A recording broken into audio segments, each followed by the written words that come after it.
In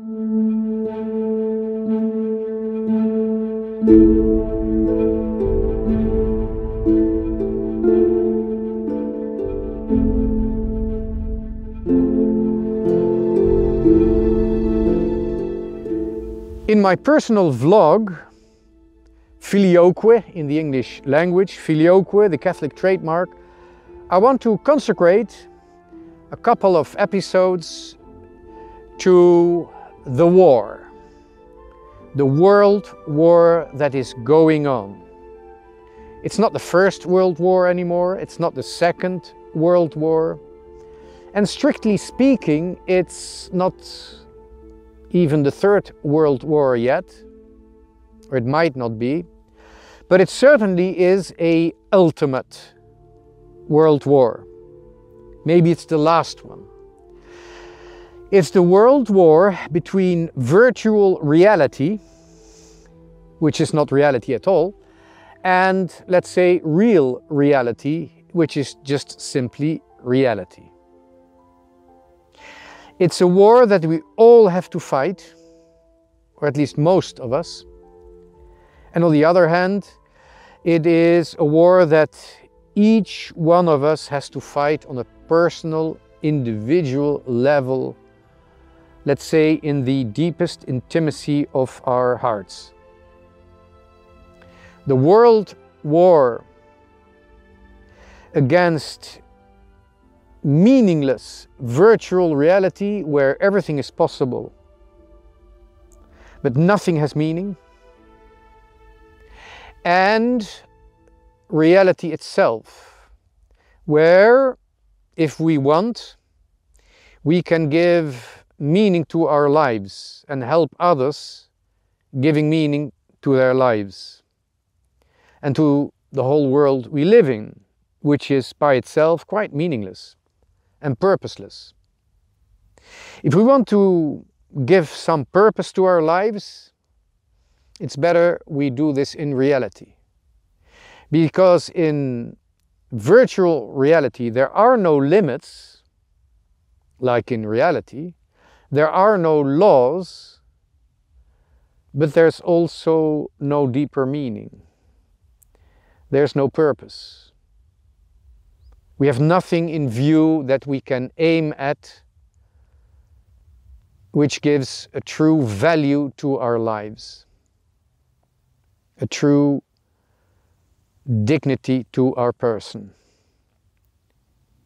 So we all have to fight this war for reality. And that's what I want to talk about in the coming episodes of Filioque, the Catholic trademark. I add a few links below this video to give you some examples of collective absurdity. Some of these examples might surprise you or even scandalize you. If this is so, please wonder, ask yourself, in this collective manifestation, what meaning do people give to it? What is the real purpose of it? Does it make sense? Or does it only make sense because people collectively confirm each other in this nonsense?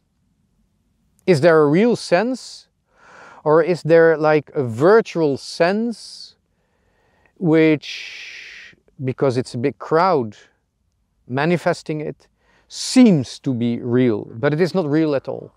Just have a look at those examples that I give below this video and ask yourself, what does this mean? And what does it mean to those people? Now, when you realize this war going on, you might have the same itchy feeling as I have, that it's time to go over the top, as the soldiers of the First World War used to say. Go over the top. It means come out of the trench, jump out of the trench, not to return to your comfort zone, and not to appease the enemy, but fight. Staying behind in the trenches is not an option. If you have that same itchy feeling as I have, then these videos I will make, they are for you.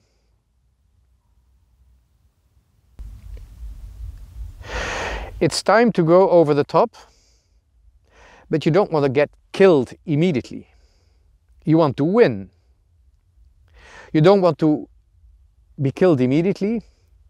And if you suffer during this fight, you don't want to lose your joy.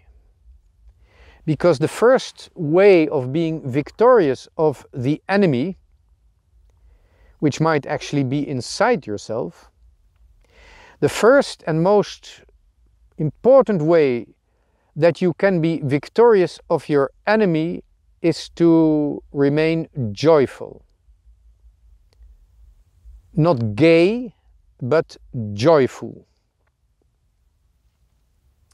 And in order to remain joyful, even when you're suffering, you have to know the purpose of your fight. What are you fighting for? Not just what you are fighting against, but what you are fighting for. You're fighting for reality.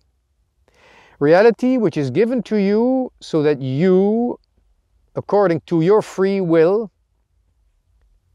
can give meaning to your life.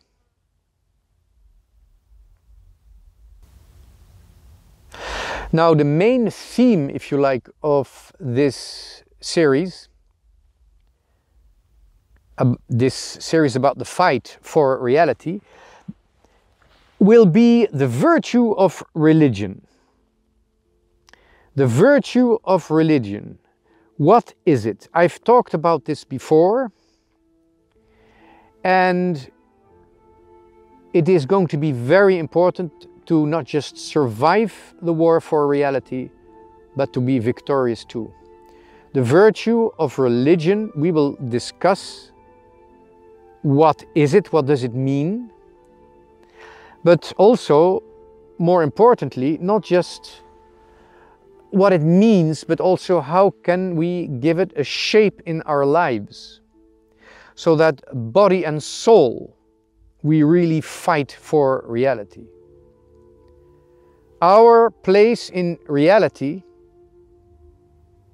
is decided by our bodily, physical presence. We live in certain places during a time that has been given to us. That's where we are, that's when we live. And so it is in our body that the fight for reality becomes most visible. We manifest it. We manifest it to ourselves, but also to others. So I'm going to talk about the virtue of religion, not just as a philosophical idea, not just as a concept, but also how to live it.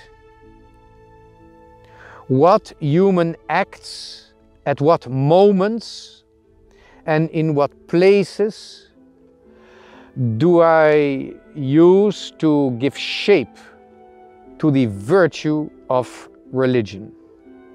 We're all going to see that in the episodes coming up.